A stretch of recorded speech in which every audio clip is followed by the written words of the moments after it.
কেমন আছো তোমরা? আমি আবার চলে এসেছি তোমাদের সাথে গল্প করব বলে। বন্ধুরা, আজকে আমি তোমাদের ছট পুজোর কিছু মুহূর্ত দেখাবো, তো চলো দেখে নিই। দেখো বন্ধুরা, এখানে ছট পুজোতে কিন্তু অনেকেই এই দণ্ডি কাটে। মানে আমি এর মানেটা জানি না, হয়তো কোনো মানত থাকলে সেটা করে, সামনে গঙ্গা জল ছেটাই এবং রাস্তা দিয়ে ওই শুয়ে শুয়ে দণ্ডি কেটে আসে। তো সেটাই এখানে করছিল একজন, আমি দেখালাম তোমাদেরকে। আর এদের কিন্তু মেনলি কুলো নেওয়াটা, মানে যিনি মাথায় কুলো নিয়ে পুজো গঙ্গার ঘাটে আসেন তাকেই মেনলি উপোস থেকে 4 দিন উপোস থেকে এই পুজোটা করতে হয়। তো এটা খুব কঠিন একটা পুজো, আমি শুনেছি। এটা আমি এই প্রথম দেখলাম, এটা আগে কখনো দেখিনি, তো ফার্স্ট টাইম এটা আমার কাছে দেখলাম। এখানে মেনলি সবাই খুব সুন্দর করে সাজুগুজু করে, আর নন বেঙ্গলিদেরই পুজো এটা। সাজুগুজু করে এখানে আসে, আর সবার কাছেই দেখছি কলাটা কিন্তু কমন। আমি জানি না কেন কলাটা কমন, সবাই কলাটাই কেন নিয়ে আসে পুজো দিতে। আর বিভিন্ন রকম ফল এনেছে, এবং সেটা পরিমাণে কিন্তু অনেকটাই। মেয়েরা খুব সুন্দর করে সাজুগুজু করেছে, তো সেটাই এখানে দেখছি। আর গঙ্গার ঘাটে দেখো সিঁড়ির উপরে সবাই বসে আছে, নারকুলোর উপরে নারকোল, কলা, এরকম অনেক ফল দিয়ে। তো তারপরে দেখলাম কুলোগুলোকে গঙ্গা জলে ভেজালো এবং তারপর প্রার্থনা যেটা করে সেটাই করছে এরা এখানে। তো মেইনলি পুজোর বিষয়গুলো আমি জানি না, এটা একটু অনুষ্ঠান, মানে খুব সুন্দর লাগছে, সবাই সেজেগুজে এসছে, বেশ ওদের মধ্যে একটু হাসি খুশি হচ্ছে, সেটাই আমি দেখলাম। তো ভাবলাম তোমাদের সঙ্গে একটু শেয়ার করি। এটাই ছিল আজকের ব্লগ।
ফ্রেন্ডস, এই ছিল মোটামুটি ছট পুজোর ভিডিও তোমাদের সাথে শেয়ার করার।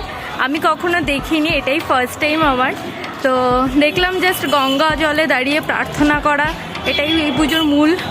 তো তোমাদের কেমন লাগলো আমাকে জানিও। টাটা।